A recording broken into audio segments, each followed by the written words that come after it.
Hello and welcome to the JTrain podcast. It's JTrain Jared Freid coming live from the West Village of Manhattan. We're here every Monday with your emails, your stories, your questions. I say it every episode. Let me say it again. Thank you. Thank you for listening. Thank you for telling a friend. That's how it all works. I don't got a billboard. I don't got commercials. You don't see me on the local news like, you got to listen to JTrain. No, I got you and your big fat mouth. That's right. Keep telling a friend, a coworker, a brother, a sister, a mama, a papa. And honestly, I know that, communication changes every week. Nowadays, we're doing it kind of behind closed doors. Send it to the group chat. Your group chat, someone in that group chat is dealing with a similar issue to the issues we're speaking about today. And now my guest and I can be totally honest with your friend in a way that you can't.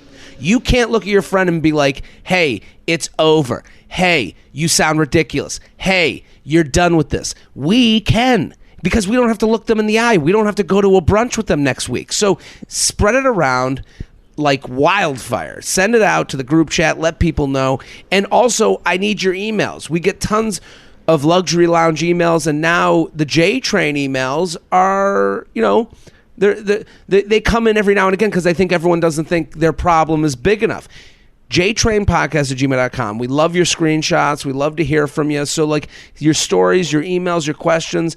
It could be any advice, lifestyle question, love a lifestyle question, love a wedding question, love a bachelorette party, bachelor party question, love those debates amongst friends. Bring them here, JTrainPodcast@gmail.com. We're going to get right to today's guest, okay, because so excited. Back on the show, hilarious comic, Heather McMahan. Thank you for coming on. Thanks for having me. How are you, honey? I'm great. It's so good to see you. See you. This is our traditional get together over every Zoom. 2 years. After 2 years, every 2 years we get together, we break bread. Mm-hmm. We just talked before. The wedding is upon us. We're going to Italy. Yeah. The wedding's coming up.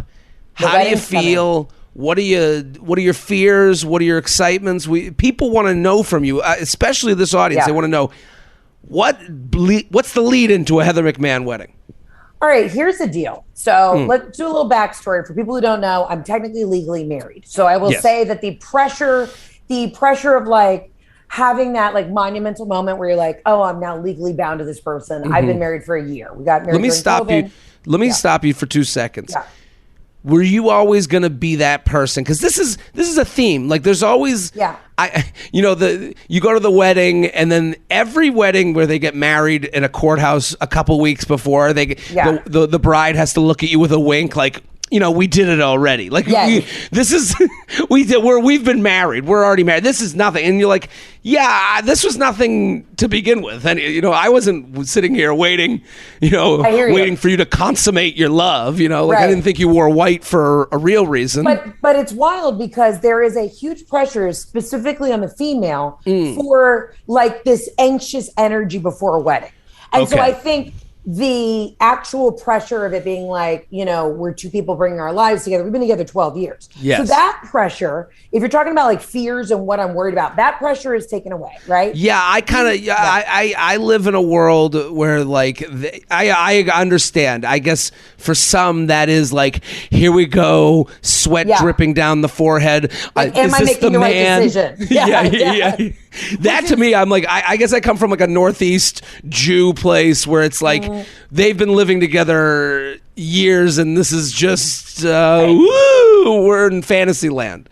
Yeah, no. I feel obviously I adore my husband. Yeah. But I feel because for people who don't understand, they're okay, if they're already married, why are they having this big, huge to-do in Italy? Well, basically what happened was during the pandemic, my wedding was supposed to be the end of summer 2020. And then I paid all these vendors who are all Italians. I'm married to a shady Italian. And if you ever think you're going to see that money again, you're not going to. So I was no lira coming back. No lira coming back. So I was technically contractually obligated to still have this rager of a party. And I'm fuck it. With everything that's gone on in the world, I'm ready to take 100, apparently 80. 80 of, I don't even have 180 friends, but here's the thing. If you invite everybody to a wedding in Italy, they will come.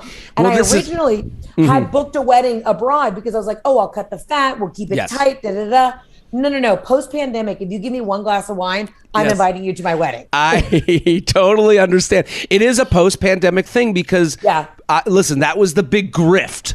Before the pandemic, people were going, we're having a destination wedding. People will send us money, which to me is a holdup. To me, I hear you. They'll send us some money and they won't show. Now, everyone is like in total fuck it mode. I know it. You know it from traveling. Flights are packed. People are animals. It's insane. Yeah. The price of hotels is like insanity. And they go, Italy? Fuck it. We're going to Italy. Yeah, I got nothing to do. Fuck it. And I have so many friends coming from LA. That's already like a 10-hour flight to France, and then they got to connect. Like, there's no direct flight to Florence. And these people are taking a plane, a train, the fucking Queen Mary. Yes. My husband's got one friend who like refuses to fly, and I swear to God, he's been on a boat since January. Like, people are just like, we will make it. We will get there. This guy he's on the QE2. He's there with the Parent Trap, parents. Holy shit. Hold on. Your husband's a Penn Stater like me. Yes. So we have a Penn State contingent coming to the wedding? Is there a Penn State group? This is actually the guy who's on the boat right now who refuses to fly is from Penn State. Of course. Of course. Oh, we got a whole Penn State crew, and I went to Ole Miss, so I have like all my Mississippi friends. Our wedding is going to be a mixture of all my gays, right? All my gays. It's a new sitcom coming to NBC. Truly. Yeah. All my gays, all the Jews, all the Italians, and then like a bunch of like rednecks from Mississippi. And so we'll be able to. So if you listen closely on the night of the wedding, you will be able to hear it all the way in America. You could hear this wedding. You'll hear gays, Jews, and Italians screaming, and backwoods Mississippi people screaming at the top of their lungs. I love it. I wouldn't have it any other way. But I'll tell you what, Jared, it's been a real learning curve of just like, I did the sorority thing. I'm a Southern gal. I understand like the etiquette and the Emily Post, if you will. Of course. What's taboo, what's not taboo. I did not think I was going to be an uptight bride. I did not think because I'm like, again, the bridal aspect of it where it's like all the attention on me. I don't care about that. Sure. I think when you're a performer and an entertainer, I've spent the last 9 months on the road. That kind of attention I like because I can control it. I'm controlling the narrative. That scratch gets itched. People think because you go on stage that you're automatically loving every second. No. We like the stage. I like to know what's coming. I know exactly what you're saying.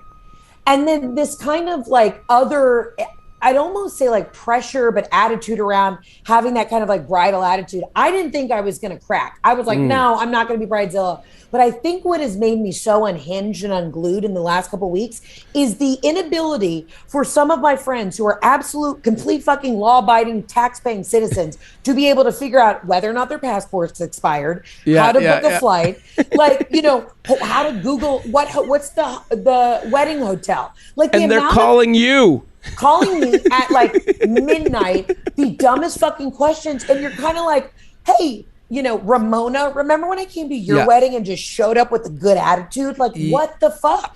And you start to think, you go, how did you make it this far?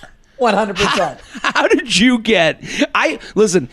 Everyone thinks they're chill and until they get punched in the face. That's what Mike Tyson once said. I think that's the saying. How did you get to living and breathing in 2022 through a pandemic and you don't know how to get the right plane ticket? Like, you don't know, and you're calling me about a corset or brooch. I don't know what the fuck they're calling about, but it's insane. I had one of my dearest friends call me yesterday and she goes, how does my phone work in Europe? And she's got 2 kids. And I literally was like, what? No. I just was like, no. I said, call Verizon. What do you mean? Call your parents. Tell them. I want you to call your parents. Tell them that they fucked up. Okay? Tell them that they fucked up, and then tell them that you called me. I mean, I had someone. Go ahead. Sorry. No, go ahead, please. Am I cynical because I've been on the road for so long now that like I know how to navigate travel? Am I cynical because I'm like, oh, people don't understand that on a Saturday morning, if you have 2 shows in Omaha and you're in, Portland, you have to figure out how to fucking get there. You know what I mean? Yeah, I think we deal. Here's the thing I give them empathy on. We deal with more variables than most people. You're right. Most people, and I'm not. This isn't to brag. This is just, and I envy most people. I envy. I drive to work. I got the same podcast on. So and so at the front desk. Hi, how you doing? It's the same script. That's why after a show, if someone takes a picture with you and then all of a sudden they say the weirdest thing they've ever, you're like, well, have you spoken to a human? It's like, no. We deal with variables. We're doing improv every day. Our schedule changes. You're in Omaha. You got to deal with the people in Omaha. You got to figure out, how do I fit in? How do I form myself into this puzzle piece that doesn't get me in trouble in Omaha? You know, and most people don't have to do that on a daily basis. We're practiced improvisers. Our entire life, that is such a good point here. Our entire life is improv. Yes. Every single day I get up and I'm in a whirlwind tornado, Tasmanian devil-esque, just like, what the fuck do I have to do to survive today? and your friend with 2 kids, you know, and again, I'm telling people they're wrong. Your friend with 2 kids goes, no, the kid shits. I don't know when they're going to poop. And you go, yeah, but you know a poop is coming. Right. You know, like you didn't know how to call Verizon. That's your fucking problem. That's where you suck. So I'm anxious. I'll say my fear is I'm not worried about anything going off or I don't know, what am I trying to say? I'm not worried about the wedding per se. I'm not worried about that. I am worried about the logistics of people last minute getting to the airport, forgetting passports. And I was so overwhelmed. My wedding planner warned me. She's like, listen, if you invite, say, 200 people, you should expect at least 80%. I was like, that's a really high percentage. She's like, no, people post-pandemic want to get out, want to take their tops off in Amalfi. They're unhinged, unglued. They don't know how to. Listen, I'm on kayak right now, and I'm gonna be there, so I'll see it. Great. The more the merrier. No, that was the one thing. My friend, I'm a single guy. I have never been married. To me, I'm the person that people think has the last opinion on all of this stuff. Because I come in doofus, idiot, show up, don't have anyone to talk to. But I love watching a wedding. Like, I watch everything. I notice everything. I enjoy that everyone else has to run around. Yeah. Like, I enjoy that I show up with a drink. Show up with a good attitude is really how I like to show up to these things. But it's like, I do love the energy of the lead up of a wedding. Like, I'm excited for you. And especially in another country, it's going to be great. I'm glad you enjoy it. I really thought that I was just really ripping the Band-Aid of fun and just being like, I'm going to Italy, fuck it. And now I've realized that I bit off so much more than I can chew. And I had a nervous breakdown yesterday and I was so ashamed of myself. It's one thing to be anxious about getting all these phone calls and last minute bullshit that you got to do before you go to your wedding. But I really was so ashamed of myself for letting it got to you. It got to me. And I was just crying in my car in front of a Chipotle, why did I decide to do this? This should be fun. How is your mom? I know you and your mom are close. Has she been good or has she been difficult? My mom's been great. My mom, though, is so funny. So, we're having this black tie wedding. I got her this gorgeous dress. I got her a stylist, all this stuff. My mom found out how much the dress costs. And I'm like, Robin, it's for a wedding. You can buy one. This is it. Dress. Yeah. This is it. She wakes me up Saturday morning and she's like, well, you got to meet me at the tailor's. And I think we're just going to the alterations place to see, her get her dress hemmed or whatever. She went, her dress is really beautiful and it's got feathers across it. Beautiful ostrich feathers. Mm-hmm. My mom goes to Hobby Lobby, buys a bunch of loose feathers, goes to Ross or TJ Maxx, gets just a black dress, and meets me at the alterations place. I go, what are we doing here? She goes, I'm not paying $2,800 for a dress. The lady's going to glue these feathers onto this cheap dress. My mom is from Boston. I said, Robin, I will fucking kill you. We're not bootlegging this designer dress. Just I'm paying for the dress. You're not even paying for it. Just show up to the goddamn wedding. She's at the Christmas tree shop. Yep. Putting together a dress. Also, the idea that she's the only type of dress I can put together has feathers on it. She's like, I'm going to try and match the Versace. Yes. No, with literally. A robin. Literally, I'm just like, I asked so little of you. I'm glad that you're saving me a buck, but we're in the 11th hour. You know what we shouldn't try and save a buck on? No. Your dress. Like, now is not the time. Now is not the time to head to Michael's. No, we don't need this. I love it. She was at Hobby Lobby at 7 a.m. I'm like, let's work smarter, not harder. You know, no, this is just fucking stupid. You have not made my life easier. I would pay double the amount I'm paying to not be here right now. You know, exactly. With a hot glue gun. It's a question. It's the just show up. I'm telling everybody, just show up with an attitude. Just show up with a good attitude. I don't give a shit. And my biggest thing was, all I really care about doing is enjoying myself. I don't care about all these like post family photos and all this bullshit. I'm like, we're just going to rage. That's all I want. We're going to rage in Italy. So listen, we're raging here today. I got Heather McMahan I know here. We got to get to some advice. We got to get to some advice. I'm so happy you're here. I know you give advice, and I'm ready. Let's roll up our sleeves. Let's hit it. We got to help the people. You can't just get married. This ain't all about Heather. We got to make sure we got to help the people, help the audience. They wrote in. Everyone go follow Heather if you don't already. Hilarious, fantastic, at Heather McMahan. Absolutely Not podcast. Go follow. Go get subscribed. Okay, Make Out in Maine. Are you ready? I'm ready. And send your emails. Heather, you don't know this. Since the last time you were on, I have 2 separate podcasts on the same feed. I have Luxury Lounge, and I would love to have you on because you would be amazing. Luxury Lounge, people send in their complaints, and we complain with them. I love that. So that's the Thursday episode. You're on the Monday JTrain. Monday JTrain, we give advice. We have gotten so many Luxury Lounge emails. I didn't know how complaining my audience was. We need more JTrain emails. JTrainPodcast@gmail.com. Keep sending them in. Okay, Make Out in Maine. Jared, big fan of your podcast, your advice. Want to get your opinion on a situation I just experienced. Apologies in advance for the long email. Well, you just made it longer. I'm from New York, but was at a bachelorette party in Maine when we went out one night. Ended up meeting a guy who also lives in New York. We talked a lot and made out a bit the night we met and exchanged numbers. He'd wanted me to drive back with him on Sunday, but I had declined because we just met and suggested we plan a city date when we're both back. He ended up getting COVID, so we didn't plan a date right away, but flirt over text, an occasional phone call nearly every day, with him continuously saying how excited he was to go out and how much he liked me, even 2 days before he tested negative. And we finally how much he liked me even 2 days before he tested negative, and we finally planned our first date. The morning of the date, he sends me this text attached. Okay, so I'll read the text. You ready? Okay, I'm nervous. Hi, Ashley. I just want to be honest with you right now. Timing for me isn't good right now, and I'm not ready to take... Timing for me isn't good right now, and I'm just not ready to date someone right now. And I just don't think it would be fair to you. Sorry if I was misleading at all.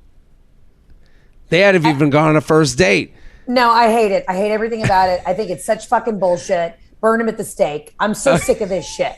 Sick of this shit. She writes, and when I asked him to elaborate on the 180, I got no response until about a week later when he explained he was actually on a break with a girl things had been rocky with when we met. And while we were talking... but that they were now broken up and he wanted to still take me out. I was very tentative, but agreed to keep chatting for a bit and let him explain more, then decided after that. But after a few days talking again, he started to get flaky, so I respectfully bowed out and told him I had some things to figure out. Curious about your take on this, why you think he reached back out only to let things fizzle. Sincerely, Make Out in Maine. What do you think? I think this guy's a fucking idiot. I also, I love when these guys are like, I was on the rocks with, Tamara. Well, you and Tamara are not going to work out, period, bro. Yeah. You know what I mean? If she's a cunt now, she's still going to be a cunt later, vice versa. That's just how it rolls, okay? Yeah, I think she it's funny. She's on a bachelorette party. She meets a guy in Maine. He's away from home, too. Yeah. It's almost like you found yourself in a house that's already on fire. Like you just, you walked into a house, you didn't know it was on fire, and then all of a sudden you're like, oh shit, I'm in a fucking, inferno. Because this guy is in Maine, away from his relationship problems. Let's take him at his word. Let's say him and Tammy are having a tough time, love on the rocks, okay? Right. And let's say this is all true. So now he goes on a bachelor party, meets a cute woman, makes out. You, in a way, become his confidence to get away from his relationship. Right. He probably didn't. Yeah, go talk to Tamra. And he probably didn't have COVID. He needed to create space and time so that he could figure out his relationship stuff. Then he finally breaks up and he looks at his phone and he goes, "Oh shit, I'm already in a new relationship." Yeah. You know, like I didn't even get to be single. And you're like, wait a minute, all I did was make out with a guy and want to go on a first date. And that's what's so frustrating about this whole thing is I feel like from a female perspective, we are asking so little from some of these guys. Sure. So little transparency up front. And listen, I get it. Everybody wants to have their cake and eat it too. But it's just like, I'm just wanting to go to Applebee's and split an appetizer and a marg. What is this heavy bullshit? I sometimes think so many of my single girlfriends, their horror stories and like these manifestos and texts that they get from these guys, like, I'm just not ready. I'm doing this. The men are far more dramatic, I think, than the women are. Very much so. I listen, I'm in this position. I am fearful of second date guy because we get ahead of ourselves. We know that you're going to be, we're the one, it goes with you're the one that has to plan the date. We know what makes us hot. Plan a date, plan the Applebee's, appetizer and marg. You go home. The bar is low, but the bar gets bragged about. The bar gets he planned and he took me to Applebee's and we got margs and you guys come back and it's like, and so he must like me because he took me to this thing and he made this plan. And so I'm giving empathy to the unempathizable, but I'm saying when you're the one pulling the rope, to bring in this big old fish, then the fish goes, "Why'd you pull the rope?" And you go, so what happens is, and if you're not sure of if you're not sure of what you're looking for, which this guy is patient zero for not sure. He's coming off a Molly. He's coming off a full euphoric trip from his like bachelor party in Maine. And listen, no hate, no shade in Maine, but who goes to bachelor parties in Maine? Vacation land? Yeah, I've never been. Yeah, no? Your mom knows it well. If you go to Massachusetts, if you're a Massachusetts person, I've been going to Maine my whole life. The Maine, I think it's an okay bachelor party location in the summer, but there's like literally 3 weeks that you could go. Yeah. The rest of the year. And then the rest of the time you need to wear a sweater. And it's just like, nobody wants to wear a sweater on a bachelor party. Not at all. This guy, it is interesting though. The way it happened is it happened off the cuff. And then I love her question. She's like, I went back to him because he's saying all these right things. Right. But let's stay in the reality that happened. If you make out in Adventureland and now you're going to Plansville, you're in two different places. Yeah, I still hate him. I still think we should find out where he lives and murder him. But yeah, I do you know what I mean though? Like, I agree with you. But guy you made out with at a bar is not the same guy you're planning a date with. That it is a different scenario. Make out at a bar. Of course, he's like, let's drive home together. Yeah, let's go to Italy. Let's go to Heather's wedding. Like, he's bringing up all this bullshit. He's in Fantasyland. You're the most amazing thing that could have ever happened to him because he didn't have to try to make it happen. He's a stud. Yeah, and I'm glad she didn't drive home with him too. Oh my God. Yeah. Could you imagine the next 48 hours? Like, no, we don't have time for that. Smart move on her though. Even after she had made out with this guy, I made out with the man with no teeth once. You know what I mean? Didn't realize that I was just so drunk outside of a bar. And my friend tapped me on the shoulder and she goes, "Heather, he doesn't have teeth." And I took a step back and I go, "You're right. He does not have teeth." So I'm glad that, I'm sure she was pretty tipsy when she was making out with him, had a little liquid courage. I'm glad she did not the next day then ride back to the city with him. Because we've all done that thing where we didn't back up to see no teeth. Yeah. And the no teeth for this guy is, I got a girlfriend. I don't know if I want to go forward. I got all this shit going on. Everyone's a stud under the fine lighting of a dive bar. Right. And then the minute you got this guy under the light and he's looking at you and you're looking at him going, I'm down for a date. And he's going, I got a lot going on. I don't know. I can't get serious. I got a little girlfriend. I'm just shitting everywhere. I'm literally shitting all over Maine. The whole ride home, I was shitting all over Maine. The JTrain podcast is brought to you by Best Fiends. Inner Peace is great and all, but you know what's better? Making it to level 1000 in Best Fiends. That's what true satisfaction feels like. I love Best Fiends. I'm a huge fan of this game. It is the perfect game to take your brain, put it on the shelf, and just enjoy and relax. I love it. I'm on level 293. I play it all the time. Every time I can get a free moment to just let myself mellow out, Best Fiends is the way to go. Once you download Best Fiends, you can play anywhere, even without an internet connection. I play on flights all the time. Collect tons of fiends that get powered up as you play more levels. New in-game events are added all the time, and with thousands of levels, there's always more to play. Download Best Fiends today for free on the App Store or Google Play. Plus, earn even more with $5 worth of in-game rewards when you reach level 5. That's friends without the R, Best Fiends. JTrain podcast at gmail.com, JTrain podcast at gmail.com, here with Heather McMahan at Heather McMahan, absolutely not podcast. Get subscribed, go listen. Stuck in a dating cycle, JTrain, feather. Thank you for all you do. Now to my dating issue. I'm in my early 30s, and despite dating and being on the apps, I haven't been in a relationship in a few years. I feel like I'm in a really good place mentally and feel ready for something serious, but I'm not having any luck getting past the first few dates with men I go out with. These are also men I'm trying to be picky with and decide if I actually like them, as you always suggest. Things always seem really promising. They pick a nice spot, pay for the date. We have fun getting to know each other. Keep the conversation fun as you do on the first couple dates. Then something changes. The texting pattern changes, or they pull away, or they don't want to be physical. Usually they tell me they have to focus on work, or as the last guy said, wasn't looking to date right now. Why are all these men on dating apps, or even men who ask me out in real life, flaking after the first 2 to 3 dates? Any advice for things I could do differently, and also any advice not feeling burned out over dating? Signed, can't get past the third date. Heather McMahan, what do you think?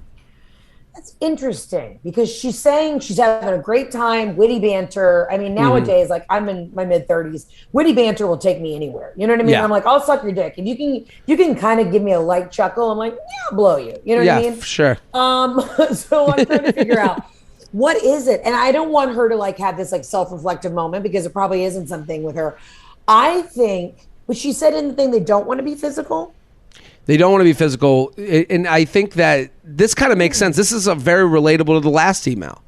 You know, that last guy is a more confused version of the guy that she's presenting here. Yeah. And, you know, when they don't want to get physical, and sometimes you're like, it's like looking at a house with all the furniture already set up. Right. They're like, yeah, you can move in tomorrow. And she's a move in tomorrow bitch. You know, like she says, I'm mentally ready. She sounds very nice here. She's like, yeah, you can move in tomorrow. And it's not a challenge for them. It's not a challenge. Yeah, I think not a challenge, but also with challenge comes, I can fuck around for a little bit. You know, like, and guys love vague relationships. We love fucking around. We love fucking around. Like, is that because it's like the animalist instinct, like where you still have to be the one, like you have to chase, you need the chase? It's I think it's less a chase for these guys and more you will be, again, it's you're the one that brought me here. Right. You know, like, you brought me here. What the fuck? I thought we were dating. And then, you know, guys think of the ending before they think of the romantic conclusion. Like the horrible ending before the romantic conclusion. So, like, really, you know, if I'm on a date with someone and I'm like not sure, I'm not thinking of like, you know, well, we could be in Italy at our wedding. You know, I'm not thinking of the Heather McMahan, you know, next extravaganza. Extravaganza. Like, if I'm not positive 100%, you know, to me, these guys are dating. Like, when she's like, what am I doing wrong? I'm like, you're not doing anything wrong. These guys are saying this isn't the match for me and I need to go elsewhere, because they're honestly, like, I hate to say this, but they're doing you a favor, because it's like, you know, they're doing the math. They're like, she's in her 30s. If we fuck right now and I promise more than I can give, then I'm the big douchebag here. And I think a lot of guys will break up before it gets more serious, and she's even saying, she's like, I'm willing to see what they got. Right. Not a lot of guys are, let's see what they got. So it's so interesting you say that. I had a conversation. My sister's 38. She's a total fucking catch. She's an attorney, babe, smoking, hot, smart, all these things. And she and I were talking. I was like, Ashley, why aren't you more aggressive on these apps right now? And she said, Heather, I'm 38. At the end of the day, these guys, if they don't get what they want within the first 2 minutes, 2 dates or whatever, they've got some 22-year-old, showing photos of their tits online. Like, she's like, there is, like you said, it's an immediate, she's like, I'm in a place where I'm like, all right, you Gucci, I'm Gucci, let's do the damn thing. And she's like, these guys are just still fucking around. And it's not like I want a hot 22-year-old. I mean, that these things help, but I think the mindset of I'm not fucking this person over. I love that you're giving men more credit, though. I got to be honest with you. I love that you're saying you're actually analyzing it, that you're like, these guys have some sort of like goodwill. I just think that they have 25 chicks on the line. Like you're actually being like, oh no, they really consciously lay down at night and they're like, you know what? I didn't want to hurt Amanda's feelings. No, I don't want to. She just has everything going for her. Let's really break this down. Okay? Well, I think because I'm single 37-year-old. Okay, right. So I'm a nice guy. I think you're genuinely a good guy. Don't give these other fuckers so much credit. I think everyone's medium. Like, I'm an okay guy. I think these guys, we're within 10% of each other. I don't think they're sitting up at night being like, you know what, I did a nice thing for Amanda. I don't think that at all. Which is actually funny that they go home and they go pray at their bedside. I hope Amanda finds a nice guy. No, they're not doing that at all. No, fuck no. These are snap decisions. But I will say, I know that they don't have 10 girls on the line because they don't have the energy for 10 girls on the line. I do know that 22-year-old, there's breathing room. There's like, if I waste a 22-year-old's time, she'll be okay. If I waste a 38-year-old's time, I'm a dastardly fellow. Yeah, you actually should be on the no-fly list. Yes, exactly. And so if these guys, and I hate to make it about age because I don't think that like it's not about like worthy, unworthy, all that stuff. It's more just about like these guys are getting afraid. And if they're not ready and what your sister said, like if they're not ready in their own life, they're just not ready to take on. And when they say, like, they usually tell me they want to focus on work. Again, they all relate it to their own life. I got to focus on work, not looking to date right now. And it's like, she's like, why are these men even on the apps? And it's like, they are looking to date. They're not focusing on work. They're saying an excuse because they're going, you're nice. And I just don't want to hover above you and create, be a time suck. And they know. Yeah. Because they know that Amanda. Sure. Hypothetical Amanda. We made up. Hypothetical Amanda has too much on the line. There's too much riding for her. Yeah, I hear that. And so she's doing nothing wrong. But yes. Yeah, Amanda, at the end of the day, okay, it's not you, honey. It really is not you. And to me, that is the most annoying fucking thing to hear. Because when I was single, that was when people like, it's not you. And I'm like, but it kind of feels like it is. But it actually, it isn't. And as you get older, you realize everybody is consumed so much so in their own bullshit. Totally. That's 90% of it. Everybody is wrapped up in their own selfish shit. And when we're in our 20s, we're, more of a free spirit. But as you get older, you're just so consumed in the minutia of your own bullshit that, you know what, Amanda's got her shit locked down and they're consuming their own stuff. I can speak for myself. I see it in myself all the time. This idea of like being precious with it is a narcissism. It could be made fun of really easy. Like, oh, you're worried about messing up your little stand-up career and your studio apartment. Like, it could be made fun of because, like, how important are you? But everyone is a star of their own movie. Right. So these guys are living in the key of me. It's all I statements. It's all, I don't want to screw up. I don't want to waste their time. I don't want to, and it becomes about them. JTrainPodcast@gmail.com, JTrainPodcast@gmail.com here with Heather McMahan. Absolutely not. That's the podcast. So fast. You said that so fast. I didn't. JTrainPodcast@gmail.com, JTrainPodcast@gmail.com. Have you ever been like an auctioneer? I think I could. I've had people say that to me. They're like, they go, how do you say it so fast? I was like, well, I've been saying it for a decade now. Yeah. You know, like, so I've been practicing. I have a hotline number that I can spit out pretty quick. But right? Yeah. JTrain podcast, give me the 5, number 5. I got a 30 over there. I got a 40 over here, 50. Yeah.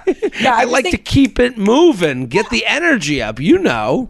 Maybe we'll do like a philanthropy thing where we do comedy and auction things off. And maybe it's just us auctioning off other comedians for like I would love that. Sad single comedians for dates. But I think that's maybe something we should look into. Our new philanthropy. That dating auction trope was such a sitcom thing that you'd be like, I see this way more than I've ever heard of it being an actual thing. You would think, based on sitcoms, that there were dating auctions every week in every town in the country. Like you would assume, right? Yes. Yeah, it's like Based the one on the storyline that they just kept beating over and over again. Over and over. Every 3 weeks on Saved by the Bell, there was a new dating auction. Okay, so dating question. Dear Papa JT, love the pods. I'll get straight to it. I'm a 26-year-old lady living in a small mountain town in Canada. Okay, we got a mountain. Okay, well, okay. Again, we're already fucked. Just so she knows, we're already fucked. Okay. Things aren't good. Yeah. Again, this town is small. So naturally, sometimes the dating scene has a bit more overlap than is ideal. A couple of my friends had thrown out the ideas of a setup between a good friend of mine and a good friend of theirs. They had been in each other's company at friend gatherings a couple of different times. This seed was planted in the fall, and the two never went on a date. But my friend did express that she would be open to a date. A date never happened. Neither person asked the other person out. Flash forward, about a month ago, this man asked me on a date. I told my friend this and expressed I wanted to communicate openly with her about it. She said it made her uncomfortable, but that she was okay with it.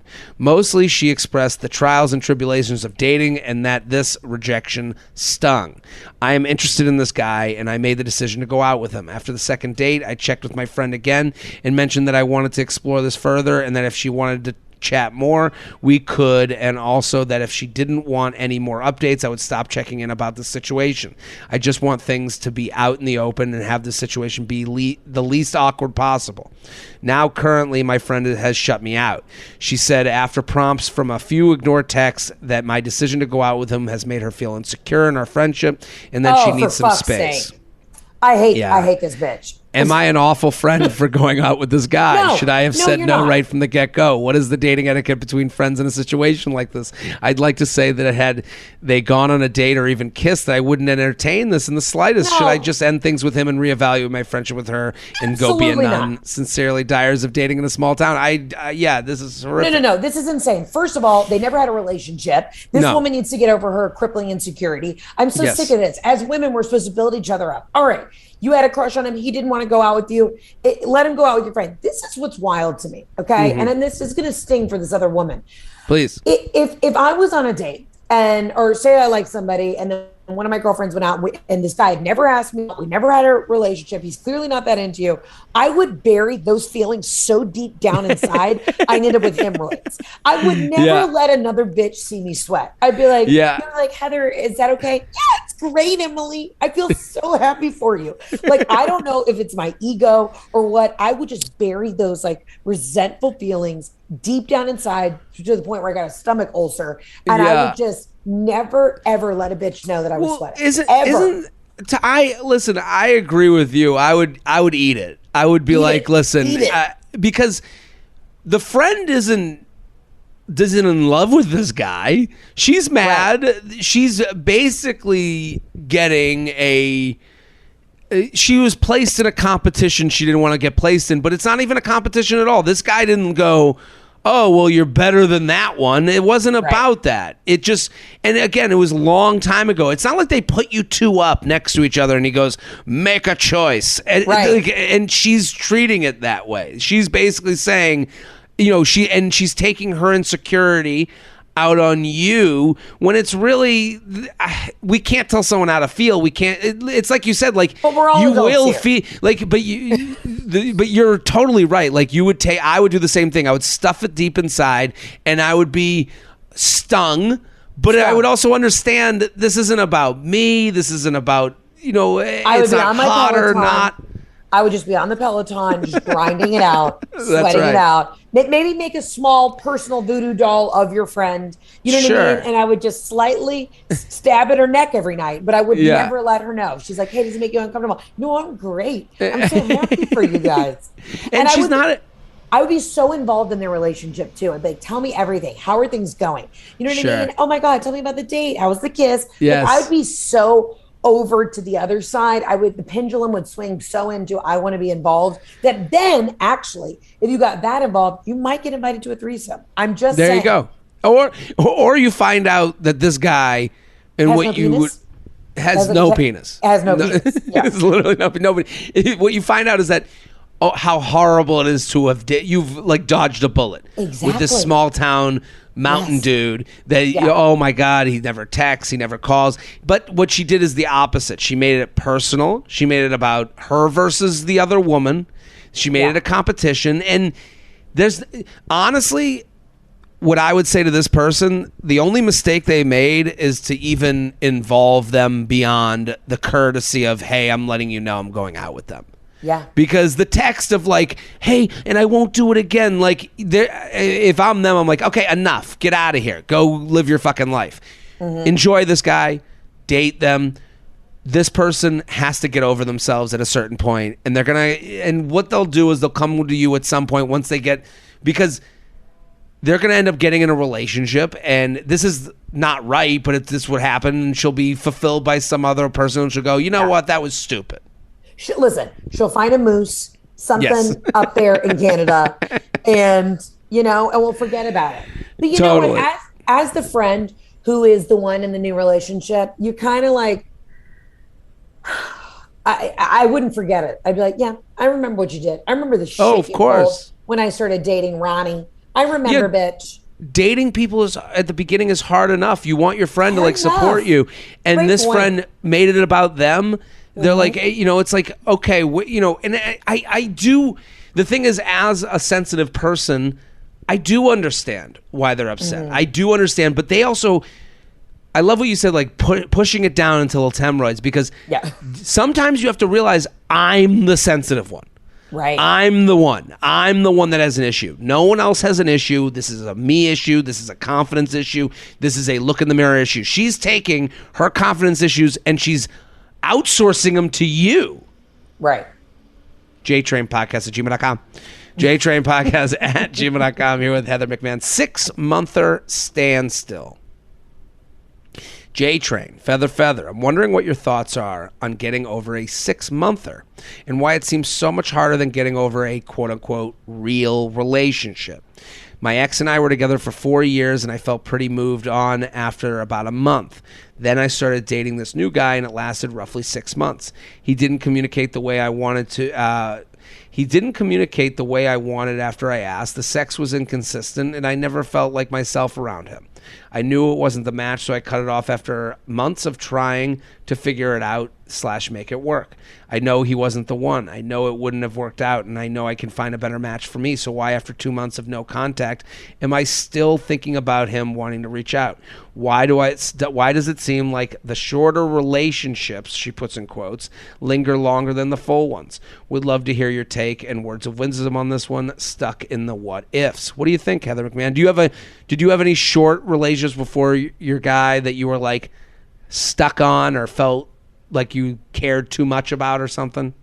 Yeah, for sure. And I also want to say to your listeners, I got asked on another podcast recently. It was like, what's the best advice you could give somebody who's not married or somebody who's out there single? I'll say this. The first couple months in the relationship should be the easiest and the best it is, right?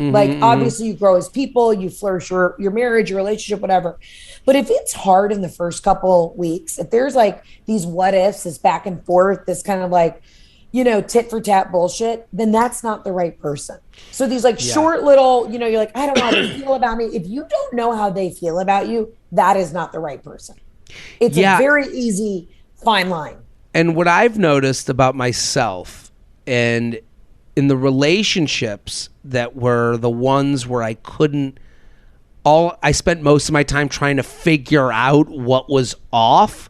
Yeah. It was me trying to figure out my insecurities. trying to get them to like me to win this match. And it wasn't about that I was having such a great time with this person.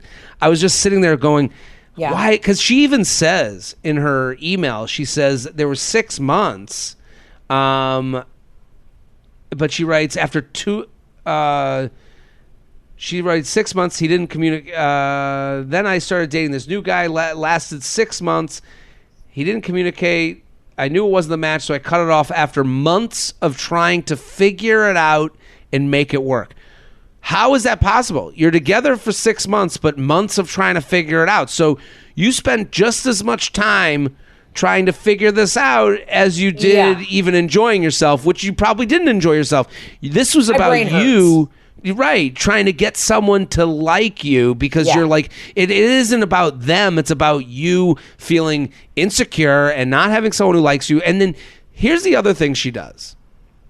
She says, why does it seem so much harder than getting over, and she put in quotes, a real relationship? And then at the end of the email, she says, why does it seem like shorter, quote unquote, relationships? We have to stop being so hard on ourselves with calling relationships. It could be 2 weeks. It's a relationship. It could be someone you're hooking up with. It's a relationship. The definition of a relationship, Heather McMahan and I have a relationship. Okay. Right. So this idea of leveling, because this is why people get caught up with situationships. This is why people get caught up with the guy they're hooking up with or the woman they're hooking up with that never can figure it out because they never fully admit they are in something. So then they never have breakups. They never get upset with the person. They never communicate with the person because they don't think they deserve to. You deserve to. You are in a relationship. That's a really great point. I have not. Yeah, fuck it. You have skin in the game. This is some bullshit. You also look kind of like my husband. So, yes, we are in a relationship. Penn State. Yeah. The strong eyebrows. Strong brows. Face. Yeah, we're brow brothers. Yeah. Yeah, you're brow brothers. I love that. Yeah. But I'm saying, but in a friendship, you wouldn't say if you were friends with someone and we have a friendly relationship. But that's the thing. If you have a friendship with someone, you would say to them, hey, what the fuck? Right. So I think when we do this with relationships and when you put quotes around real and is it, whatever, and you're basically saying this is a fake thing, this ain't fake. So I think admitting that you had a relationship with a guy for 6 months and it didn't work out and it wasn't really for you, I think giving it this faux thing kind of, it hurts you when moving on in certain respects. Jared, I got to say something. You really are doing the Lord's work because I try my best. As a single heterosexual male, sometimes it can be there can be a deep eye roll. All right, you know what I mean? What's this guy's perspective? Which is fucked up. And that was a fucked up acknowledgement on my part, but I think some people who are new could maybe tune in and be like, what's he really going to say about relationships? Sure. But what you just said, I think was very poignant and thought provoking. And it's people need to give themselves the benefit of the doubt and also know that you have stake in this relationship, whatever that relationship might be. Absolutely. It's funny you say that. At my shows, I'm no Heather McMahan. I'm not, theater touring it up and going to Italy. I don't know why people come to see me either. So. And they're fantastic shows, but I'm in, these slummy comedy clubs, and a friend brings a friend, and I can always tell the friend that thinks I'm going to be that guy. My worst heckler is friend that got brought by a friend of a listener who is this guy who heard I talk about dating. So they're and they're playing close-up D on me. So I'll be like, I just broke up with my girlfriend. They'll be like, oh yeah, you did. Of course you did. Yeah. And I'm like, okay. I'm like, well, can I talk about this? Can you? They have no trust for it. You've defined my greatest obstacle in a comedy show. And my biggest is these guys who, I love when the women are like, so I drug my husband there. I drug my boyfriend. He was physically drug. I actually tied him to the back of my Nissan Xterra and I drug him to the show. And then the guys had the best fucking time. I'm like, yeah, I'm a comic. I'm not, I mean, I am white Oprah technically, but I'm like, I'm not out here like, you know what I mean? Giving away cars and blessing people. It's stand-up comedy. Like, why the fuck do you think that just because my audience is strongly female doesn't mean dudes can't come and have a fucking blast? You know? I get the same type of thing. I mean, I had a woman in the street the other day. I'm literally in the corner in the West Village. I'm on the corner of the street, headphones in. I have my phone out. A young woman comes up to me and she's like, Jared, I've been to your shows. I'm a huge fan. I go, thank you so much. Yeah. And then the friend next to her goes, I don't even know who you are. Sorry. And I go, shit. Okay. All right. Louise. Fucking Louise. I literally look at her. I go, and I let people off the hook. I go, more people don't know me than do. Totally understand. And then she goes, no, but I don't know you. No, she's the fan. She's the fan. I go, fantastic. Yeah, and that's so great. When I need plasma or bone marrow because I have some crippling disease, I'll make sure I ask her and not you dumb bitch. The JTrain podcast is sponsored by Indochino. No matter what role you have on the big day, weddings can be stressful. Don't let what you're going to wear add to the stress. With a custom-fitted suit from Indochino, you'll look great, feel confident, and enjoy the big day without fussing over your clothes. Choose every detail on a suit, shirt, or dinner jacket at affordable prices that may surprise you.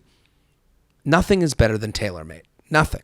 Nothing makes you feel better than going into a wedding or whatever event you're going to, knowing that the clothes you're about to put on are going to fit perfectly. You are your true self when it feels so good on your body that you may as well be naked. That's the comfort is confidence, and that's what Indochino gives you.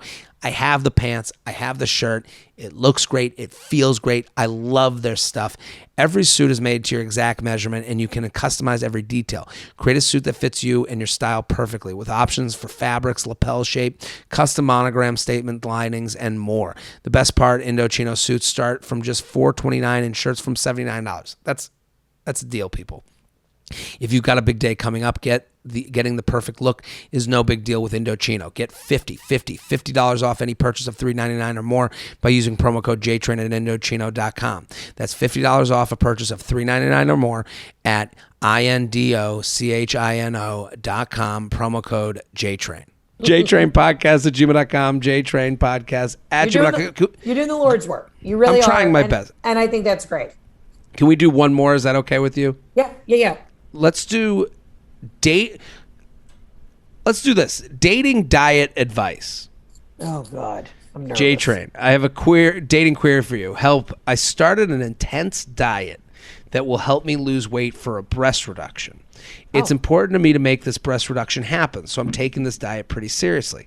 I check in with my doctors and dietitian weekly. It's been about a month of this. I've lost 30 pounds so far. Good for you. It's been really tough because I like to eat, and dieting and food are constantly on my mind. Since starting this diet, I have gone on a date. I'm not sure that this diet and breast reduction is a first date convo.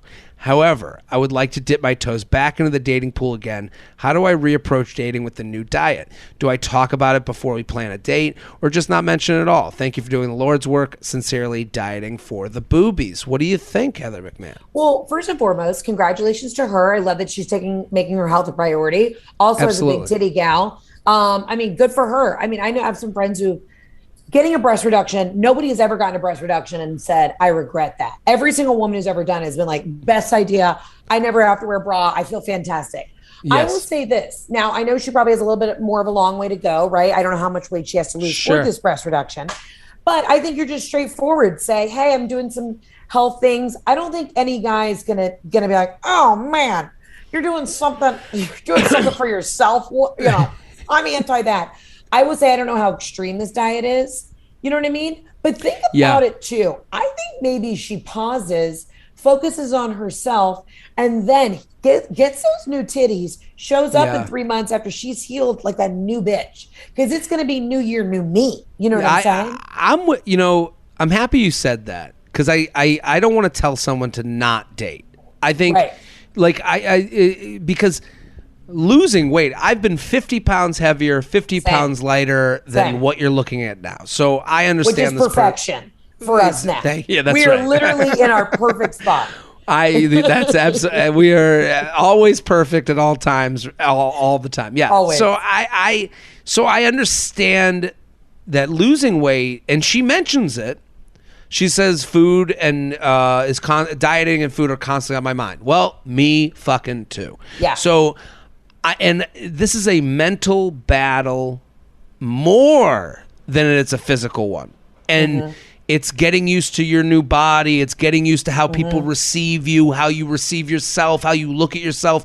It is like such a fucking mind fuck shit stew that adding into it. Hey, what does this guy that I just met off a Bumble think of my new boobs or that I'm losing weight? Is like, I don't know if I can handle that. I think she needs to give herself, I think the perfect word right now is grace. Give yourself grace. Do not put yourself under the pressure cooker. You know, I love a food pun, but the crock pot of the dating situation. Focus on yourself. Spend time with your friends. That means, you know, it's something important to you. And then once you've gotten in a groove of like finding out who this new person is that you're going to be, and obviously it doesn't change your personality, but there is so much. I'm right there with you. I've been 50 pounds heavier, 50 pounds lighter. Yeah. You know, at the core of who you are is still the same. But it's like, I don't think I'd want to jump into the deep end of dating before this. And then you have to explain yourself. And it's also not for you to have to meet strangers and then have to explain what you're going through, because there is an emotional element to any sort of surgery, especially when it comes to like something physical, right? It totally. And it's like, you know, it's, if you do continue to date, and when she does, or if she does, you can give up that information whenever you feel someone deserves it. I don't think you have to be like, and I'll be ordering skinny margaritas because I'm getting, you know, like you don't have to do that. You know, like it is, you can go on the date, but this is part of kind of what we're talking about, and a little bit of what we're dancing around is, you know, this, when you lose weight, you're almost like not sure how people look at you, or if you're getting attention for the right reason, or if they noticed. Isn't it weird too when you're naturally like, I'm not naturally a small person, and it's like as soon as that high that you get, which is so fucked up because we're programmed to only care about how thin somebody is, right? Of course. That going back to the bridal thing, like when people are like, Heather, you look thin, I'm like, I'm actually not. But I love that is the compliment that you think I want to hear. Now, do I want to hear it? Yeah, fuck yeah, I do. Yeah. I'm so fucked up in the head. When it's really wild, when it's like, oh my God, so thin. And you're like, bitch, I had fucking tater tot nachos called tachos last night. You know what I mean? With barbacoa on them. Like, let's call a spade a spade. Well, you know? That's the other thing is I get the same thing. Like, you know, if you're someone who deals with weight issues, you know, it ain't you know, I don't trust that this is whatever you see now. If you're complimenting now, I don't even want to hear about it because it could be different tomorrow. You know, literally, I'm thin for 4 days. And in the next 6 months, it's an uphill battle. So, and when I hear you look great, I hear in my mind, it's like, what happened to Jared? You know, like a month later, you know, like it is. And that's why if you don't lose weight for a wedding, and you just show up as you are. That's what it is. You get really thin on the honeymoon because you got salmonella because you've been eating raw oysters and Amalfi for 6 weeks. That's what you do. And that's, ladies, if you're gentlemen, whoever's listening to this, just so you know, this is how you bamboozle them. You know what I mean? You know that you're going to put on weight later on in the marriage, but if you show up to the marriage heavy and then get thin through your marriage, I think we got to swap it. Don't show up thin and then disappoint them. Show up as yourself and then elevate yourself later. And they're undersell, over deliver. Yeah, exactly. Exactly. Well, I'm not sure if we help this person, but I do think we have let them inside the mind of two people who understand what she's going through, and warning her. Yeah. This is beyond you, maybe. Like, this is harder than you're making it out to. I've lost 30 pounds. I got the breast reduction surgery, and I'll just go on a couple first dates. Like, what, bitch? You know, like, that's a big thing. I will say this, Jared. I love it. And you're coming on my podcast, but I love that you actually try and give true advice because it comes genuinely. It really does come from a genuine place because people call into mine. And I'm like, I will give you the absolute opposite advice. You are going to leave this bewildered, bamboozled, and unsure of where to go next. But I think you really are a genuine, wonderful guy. And I just think it's really tender how you genuinely care about the people that are writing in. And I just feel really honored to be a part of it because you really are giving people sound advice. That's way too kind. I love all my children equally and differently. Amen. And so, listen, this was such a blast. Heather, thank you so much for coming on. Oh my God, thank you for having me. I want to see you on the road. I'm going to come to a show. I want to I want to see all the wigs. I need to see your wig room. I need to see all. Yeah, I love it. So ever go follow Heather at Heather McMahan. Absolutely not. That's the podcast. Go follow, go subscribe, get involved. I'm Jared Freid. We're here every Monday with your emails. Keep sending them in. JTrainPodcast@gmail.com. We'll be back next episode. Boom.